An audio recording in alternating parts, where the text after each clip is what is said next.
Hey guys, we are live on Tuesday as always on the Phoenix RIA, on the Viking Boys YouTube channel, the Just for Flips YouTube channel, and on Luke's main channel. Today I'm just gonna give a little thought about the market before we dive in with Brad. Okay. Interesting start to the year. We started with that early downtick in rates, kind of bounced into early December and kind of held through January. But we've actually seen the 10-year kind of pop back up around 4.2, which is going to put mortgage rates at like 7. So you've actually seen our inventory in Phoenix grow from about 15,100 all the way up to about 16,500. So about 10% increase in a spring market. So not, kind of looking at the market going, it's not gangbusters like a normal spring would be. So it'll be interesting. If you're a guy that does 10 flips at a time, maybe tool it back to 7 or 8 this spring, just because I'm still gonna preach it. We get to August in an election year, and we're going to have a slow fall. Everybody's we should all just go on vacation together, get some boats. I'm down. and because you got the fun places to go. Yeah, let's go hang out in the Bahamas, because I think we're until after the election, we're all just going to just spend time looking at each other. So that's a little recap on the market. But so Brad's been a friend of mine for 7 years. People talk about intelligence, but there's different intelligence. There's business intelligence, and then something that a lot of people don't talk about is emotional intelligence, right?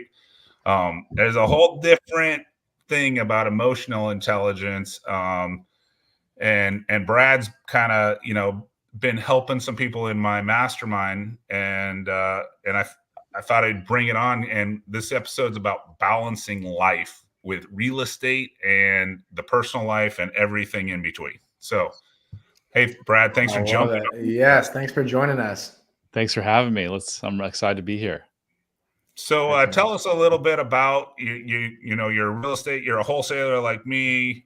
Give us a little background and then give us the fast forward. Yeah. So let's go back to 9th grade. I read a book on how to buy real estate with no money down and wanted to do real estate because there was unlimited income potential. And in 2002, late 2002, my son had just been born in July, and an investor bought my neighbor's house. And I went and talked to him. And he said, yeah, I buy houses at 30% below market, fix them up and resell them. I was like, wow, I don't remember the book saying that. So I was like, this is what I'm going to do. So for 8 long months, I worked my ass off trying to find a deal, and I couldn't. And finally, in July of 2003, I bought a house. In July and August, I bought 6 houses. And then in August, I went to my boss and I said, I quit. And I came home and told my wife at the time, I go, I just quit and I'm starting Express Home Buyers. And she's like, have you lost your mind? Like, we've got a newborn son and I've got 2 kids. Like, what do you think? And I'm like, it'll be fine. And here we are 21 years later. And it was all fine. 4,000 houses. And the company's doing well and running without me pretty much. It is running without me. I show up for an hour manager's meeting, and hopefully we're going to do, 300 deals this year. We did 223 the year before and 253 the year prior to that. So in other words, you bet on yourself. Yeah. I bet on myself. Yeah. There we go. That's the best person to bet on. You know that. Yeah. But the strange twist is I was betting on myself because it was like a matter of survival. I had to make a bunch of money to prove myself because I didn't feel worthy back then. Okay. There we go. Now we're starting to peel back some layers. I was looking for worthiness and happiness, and I thought that that's a lot of entrepreneurs and real estate investors. Yeah. Let's get in a business so we can make a bunch of money. So when we get over here and we're making 2 million, 10 million, 5 million, whatever's in the bank, I'm going to feel happy and worthy. And what I've learned over the last 3 years is it doesn't work that way. No. What you need to do is I can teach you how to get to that state that you're trying to get to with money today. And then once you get to that state of feeling fulfilled and feeling worthy, the chances of you reaching your financial goals go through the roof. Money doesn't bring happiness. Happiness actually brings money. They've done tons of studies that show that. Heck yeah. Oh, I would absolutely second that. That there's no doubt about it. I mean, just hitting on that really quick. I mean, we built out our business, and we had kind of gotten into a point where we had other people that were going on appointments and doing the closings and stuff like that. That's what I really enjoyed doing. That was how I got started. That was when I got into the business, and that's what I was good at. Got away from it, and we've recently gotten back to it again of me going and closing, and I love it. I absolutely love it. It makes me super happy. And this, and again, obviously the market's different, but so far through 2024, it wouldn't surprise me if we already have as many as much income on the books as we did in all of 2023. Wow, good for you. Which is insane. And again, it got back to getting back to the basics, getting back to what I enjoy doing. Nice. Crazy. Luke's the killer closer. He hasn't figured out. Well, actually, he has figured out that his acquisition guys aren't going to close as well as he is. Yeah, they often don't. It's hard to close as good as the founder or the owner, for sure. Yeah. So in your kind of in your journey, I've known you, like I said, I think 7 years, and as part of that, like about 3 years ago, you just went on a boating for a year, just like, I'm gonna just go boat for a year. So, Oh, heck yeah. is that part of what got you into this, or is that like you're sitting there sailing around the world, going like, "Hey, is that what kind of did the transition?" Or No, no? Chris, I had no idea I had any issues in my life. I was like, well, 2 failed marriages, but it's their problem. I just picked the wrong wife, right? Kids with behavioral problems, like a lot of kids have behavioral problems. Smoking weed every night for years. Well, everyone smokes weed. Drinking. You and I would carry on drinking at the CG events and smoking weed. It was just like I justified everything, right? I wasn't looking for help. I thought I had my life together, right? And in trying to get my son help for anxiety, I was on a call like this, and the performance coach within like 5 minutes said, "Do you realize that you have a tic?" And I was like, "What are you talking about?" She's like, "You blink like crazy when you talk about your childhood. You may have some unresolved childhood trauma that's actually affecting your son's anxiety." And I'm like, "Me? Huh. My childhood wasn't that bad, and I'm a single dad and have been for years, and I'm a really good father. So the chances of me contributing to his anxiety, I doubt it. But okay, what are you offering?" And she's like, "You can come out and work with my husband and I out in Park City for a weekend." So I'm like, "Okay, I'll do anything," because I tried everything with my son, drugs and psychiatry and therapy, Yeah. and nothing worked. So I went out there, and in the course of a weekend, actually a 3-hour session, laying in this Airbnb bedroom, my life forever changed. And Wow. I realized that I was a source of my son's anxiety, and so was his mother. And so I came back home from that trip, and I looked around at all the people in my network, and the seed in Yeah. the masterminds, and my family and my business, and I was like, "Oh my gosh, they're all suffering and struggling for the same exact reason that I was. I now know how I help myself. Maybe I can help them." So I just started telling people my experience, and people were like blown. They were like, "Wow, when I was talking about their suffering, they were like, 'Wow, like I'm getting more out of you than my therapist.'" So I just started doing more and more, and I studied under some of the best people in the world. And now that's all I do is I help people, end their suffering, and break down these self-limiting beliefs that a lot of people don't even know they had, like me, from childhood, so that they can live a limitless life. Wow. That is amazing. How did they know that quickly, like to tie, your childhood to your son? Like that seems nuts. Yeah, it was because I was doing something, like I had a tick. And when you have a tick, you pick yourself, whatever your tick is, Yeah. OCD tick, it's your body's way of trying to calm or soothe you from something. So every time I talked about my childhood, I would get uncomfortable. So that's how they picked up on that so fast. Wow. That's crazy. That's super cool though. Yeah, and if you have kids with behavioral issues, they act up in school a lot, or they have anxiety or depression, and you want to know where it's coming from, just grab your spouse and walk in the bathroom and look in the mirror, because you're the cause. Notice I didn't say it's your fault. I said you're the cause. It Yeah. wasn't my fault. I was doing the best. I was a single dad, for God's sakes. I was doing the best I could. But my subconscious brain, which drives 95% of all of your behavior, was giving me this message over and over and over again that you're not enough. So if I wasn't enough, how could I ever teach my kids to be enough? I was always pushing him, thinking that Yeah. if he could make the PGA Tour, I'd be enough. So let's go back to your boating question. I woke up one day and I'm like, I'm buying a boat. I didn't wake up and say, I'm no good, I have to own a boat. But my subconscious mind, Chris, said, you're going to buy a boat and you're going to take it to the Bahamas, because if you can show all these pictures of you going to the Bahamas, you're going to be worthy. So I made it to the Florida Keys. When the boat was in the Florida Keys, that's when I had my weekend in Park City. And I realized, oh my gosh, that's why I did that with the boat. So I'm like, I don't need to go to the Bahamas and risk, because I was a brand new boater. I never owned a boat in my life. I buy a 42-foot boat. The night before I leave, we're at the Georgetown waterfront and my buddy has a chart and he's trying to teach me how to read a chart. I knew nothing. It was really dangerous. Like I went on one pass, this pass in Georgia that you got in the ocean, on one engine. Like, what the hell was I doing? I was like, myself. I was like about to fall off the seat. So anyway, I went and got the boat. Once I went through, I went and got the boat and brought it back. And yeah. Jeez, that's crazy. So why were you on I'm a boater. Why were you on one engine? Did you one of the engines go down and you're just out there? Yeah, so one of the engines went down, and I had a Facebook message before leaving the marina that said, "Hey, can you tell me about a mechanic in the next?" I think I was going to Brunswick, Georgia, and I go, Okay. "Can you tell me a mechanic?" So when I got to the marina that night, I pull out my phone, and like 4 people commented, "Do not go through that pass on one engine. Make sure you get it fixed before you go." But I didn't see the comments until after I took off.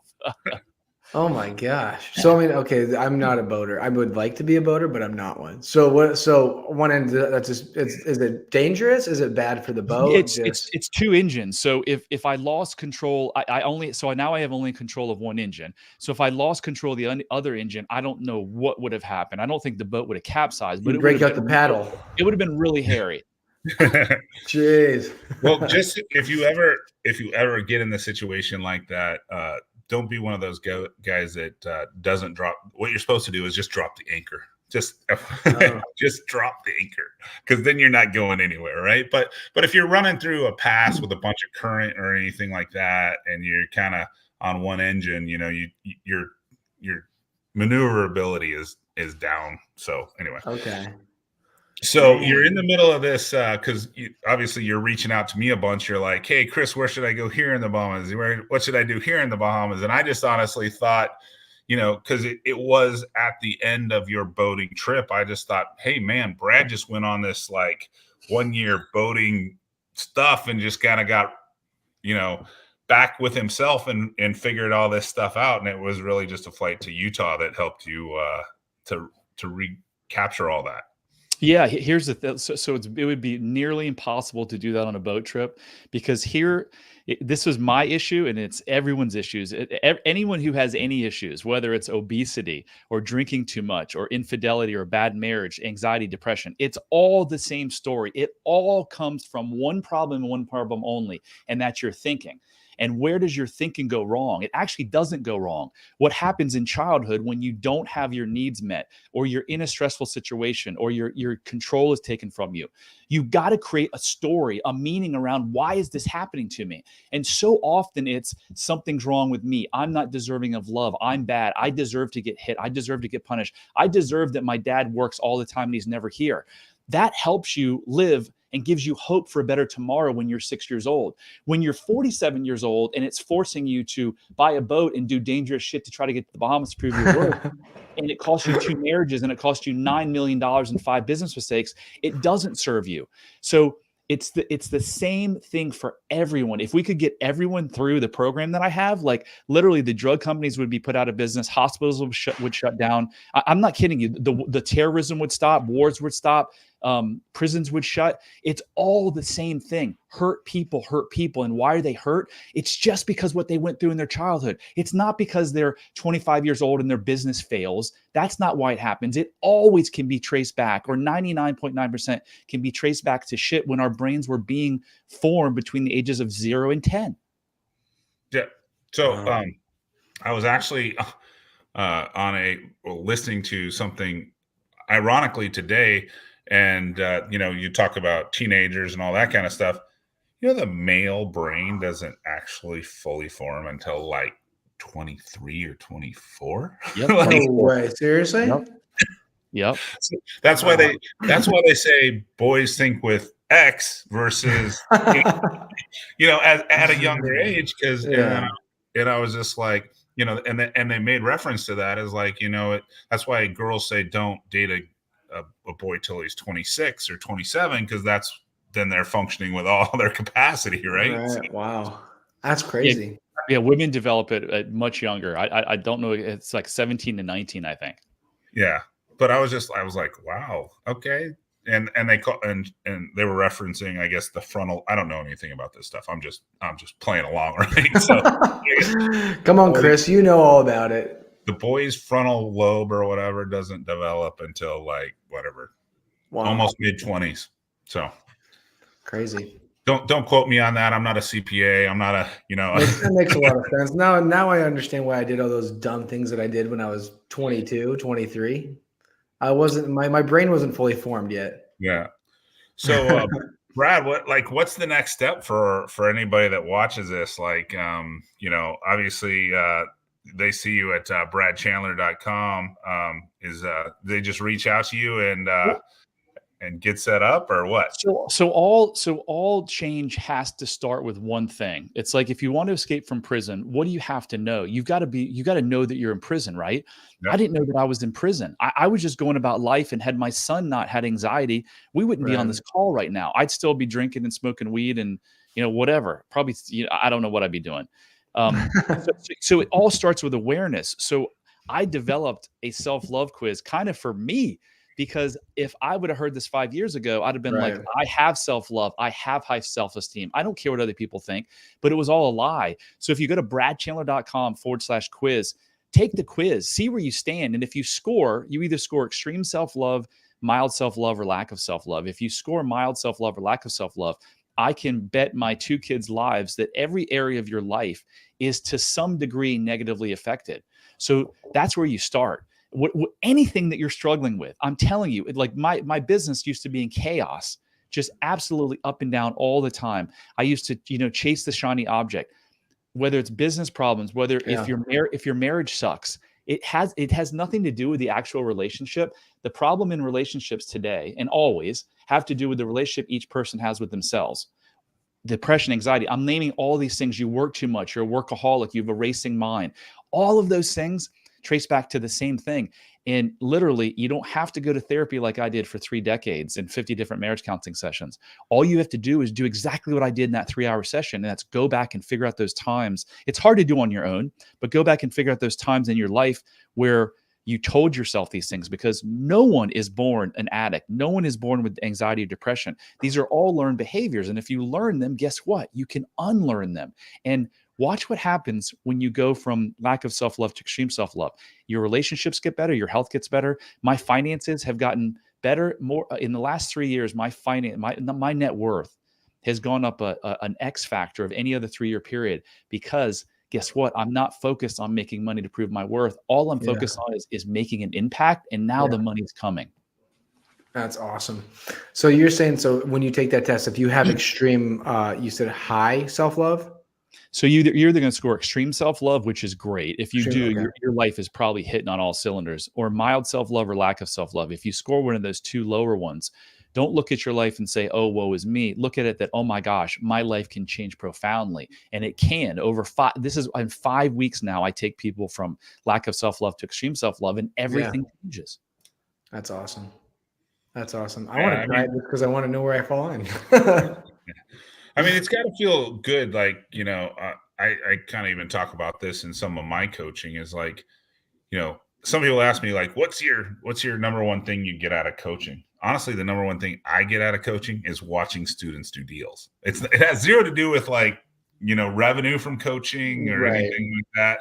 And actually, when you've repeated yourself like on the 10th or 15th time, actually coaching can be a little bit repetitive, right? You especially when you say this the same thing to a student on your 3rd or 5th time, it's like, I've told you this before, but let's go through it. But I think like seeing people take the coaching and apply it and and win with it. That's where my coaching is. And I gotta feel that that's gotta be similar for you, right?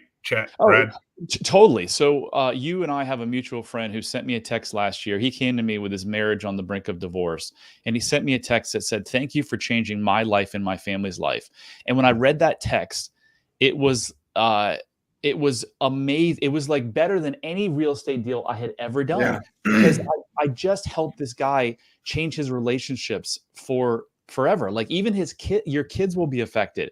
My kids Yeah. now will end up one day with a different person, because if you have lack of self-love, you're always going to match with another person with lack of self-love. You're never going to go meet someone who has extreme self-love, because the person with extreme self-love would be like, no, I can't handle this person.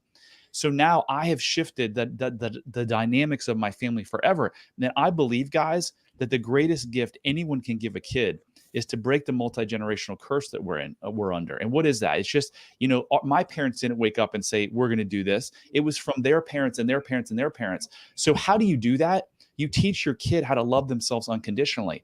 How in the world can you teach a kid how to love themselves unconditionally if you don't love yourself unconditionally? And so many of us don't, because here's kind of the if I haven't done it yet, the mic drop moment. Every symptom that you have in your life that you don't like, that you want to get rid of, and pick anyone. You eat too much, you drink too much, you smoke too much. That is your mind creating a solution to a problem that it thinks is worse. So even though drinking 6 beers a night, 10 beers a night is destructive and it's negative and it affects things, the alternative of what your brain thinks is even worse is whatever it's avoiding by drinking that. So what we do is we go and we dig in deep and we figure out, what is this thing that you're so scared of that's forcing you to drink? And what you find literally every single time is this thing was made up as a child, and it was just a way to get through a stressful situation, but it doesn't pertain to you as an adult. And when you figure that out, your brain has what's called a mismatch detector. It goes, wait, that doesn't make sense anymore. I can be my authentic self and be loved. When you figure that out, then the symptom, the drinking, boom, goes away. That's the same for everybody. And they didn't know that this existed up until the last 20 years. They thought that programming that you got as a child was stuck in your brain forever. But now they know through neuroplasticity that you can literally pluck out neurons with the old message and put new ones in so that you forever change. Jeez. Yeah. That's powerful. That's crazy. So it's not your fault. If you're struggling with something, it's not your fault. Like, you're drinking when people are like, oh, he's just drinking. No, he or she is drinking because they think it's protecting them from something even worse. So it's not your fault. But now that you have awareness, you can do something about it. So in 2 years, if you're still drinking, it's more of your fault, but it's still not totally your fault. But take the first step, go take the quiz, see where you land. And it may be someone's going to listen to this right now that their life is going to change forever. One person will listen to it, maybe more. That's awesome. You're changing one life at a time. That's powerful stuff all by itself. If you can change one life, let alone 10 or 20, right? Heck yeah. You want to change the world? Start changing one life. Yeah. I love that. That's amazing. So how has that impacted? I mean, you kind of, when you started, you were able to obviously take the time off and go boating, and but you said that's impacted. So you were pretty much, doing a hands-free business. So you put all the right people in place. You had all the right systems in place. The fact that you were just going to go off and boat for a year, but how has that impacted the business as far as, growth? Like just helping the employees, helping them, work through all this same stuff also? So I was not in a position to go boating for a year. What I would do is I would take like 4 or 5 day runs, leave the boat somewhere and fly or drive home. Now I could go on a year boating trip. I'm a single dad still, so I couldn't quite do that responsibly unless I took her with me. But look, man, everything in my life has changed. So my business, the culture has changed because I was the leader, and it was always about money, money, money, money, money. If you're not making me money, what's your point? Now I've looked at how can I make an impact. So I've coached a lot of people in my organization. The first person I ever coached before I started charging people was a young lady who was 33 years old. She had massive anxiety. She slept like 2 or 3 hours a night. She had headaches. Her relationship with her husband and son weren't that good. And after 3 sessions, she's like sleeping. Her headaches are gone. Her anxiety is way reduced. So I had this culture. I'd come back from CG and I'd see all these people that were doing all this amazing stuff. And I'd be like, I tell my wife at the time, I'd be like, I'm really dumb. Like Mike this and Mike this and Chris this, and they're so much smarter and they're doing this and this. So we got to do that. And so it'd be like, let's do this and let's do that. I was all over the place all the time. I was opening new markets when I couldn't even do like simple things like keep a brochure box filled in my home market. So all of that's gone. Like all of the chaos, like there is no chaos. We don't have all these problems in lawsuits and bad properties. We're just like, we're steadily growing. We've got a plan of expansion, and we don't need to go make $1 gazillion because I no longer have to prove anything. Yeah. You stick with what you know. And as you've done that, you've continued to grow, and you've grown in probably a very healthy way to a point to where, like you said, you've been able to ultimately take yourself out of it, which is pretty amazing. And so Brad, you said you guys are hoping to be on pace to do about 300 deals this year. Do you guys do very similar to like what Chris does? Are you guys dispo? Or do you guys? So we a little bit of everything, direct to seller, and we dispo everything. We're taking down probably 30% of all the houses that we get under contract, and then we wholesale, the rest. Okay. So when you take them down, you flip them or keep them as rentals, or? We flip almost everything. Yep. Okay. And sometimes we'll take them down and we'll do carpet and paint. Sometimes I think we just listed a DC property where we did like a $225,000 reno. Yeah. So a little bit of everything then. Yep. I love it. Yeah, I just got a machine up there. I'm just a dispo guy. I just sell everything.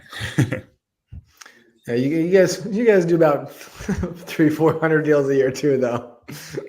That's pretty. Yeah, we did just over 400. Well, like almost 450 in 2022, and then just over 400. Yeah, you don't have all the front end overhead to get the deals like I do. Yeah, no, they do it right. They do it right. Because every single month we've got to buy X amount of houses just to break even on the marketing, right? Yeah. You have some staff and stuff, but you don't have this massive marketing machine that we've built. Yeah. Chris sold I think 5 or 6 of our deals last month. Luke's just that's why I hang out with Luke on the Tuesday. He keeps paying the bills. Love it. It pays bills over here too, so we appreciate you. So is there a way they can contact you besides just go to the quiz at bradchandler.com? Yeah, of course. For before I tell you how to contact me, we have launched a podcast last year, and it's doing extremely well. If you like this type of topic, it's called How to Be Happier for Entrepreneurs. It's on all the big platforms. So go check that out. If you like it, spread the word by giving me a rating and review. Yeah. If you need to contact me, if you're suffering, we lost a former mastermind member a month ago to suicide. So, God, if you know someone who's struggling or you're struggling yourself, please don't go that route. Please reach out to me. If you go to bradchandler.com/contact, all of my information is in there. All my social media, my email, even my cell phone number. So if you're in a place where you're in a bad place and you need just someone to chat with, just pick up the phone and give me a call. bradchandler.com. How many people are willing to do that? How many people are willing to be like, yeah, here's my cell phone number. Give me a call if you have any issues. If you like, that's pretty amazing, Brad. That's very cool. Yeah. And you can do those things when you realize, again, you don't have to prove something and all you'd want to do is impact the world. Like I want to leave the legacy I want to leave is just, when I'm laying on my deathbed, I want to think about all the people's lives that I touch. I was given a gift. I was given a gift that so few people were given. And it was so profound in my life that it's just like, I could go and sail and do nothing for the rest of my life. But then what's the point? Like, that's not why I wasn't put here to go sail. I was put here to help the person who had massive anxiety and, shitty marriage. One relationship after another was terrible. Yeah. That's why I'm here, is to help that person. That's awesome. Yeah, that's awesome. Yeah. Brad, we appreciate you jumping on. We try to keep this thing to just like a simple half-hour deal, but hopefully someone watches this that you can impact, and we got one more life, headed the right direction. Yeah. That'd be great. And if you don't have something that's urgent and you don't need to call me on my cell phone tonight, on the website, there's a big old schedule a call button. Just schedule a call and we'll chat with you and see if we're a fit and tell you what the program's all about. But just look, if you're suffering and struggling, you weren't meant to do that. Life is not supposed to be a big struggle. It's supposed to be Yeah. a life where you live purpose, and you're in intimate relationships, and you wake up every day and do what you love to do.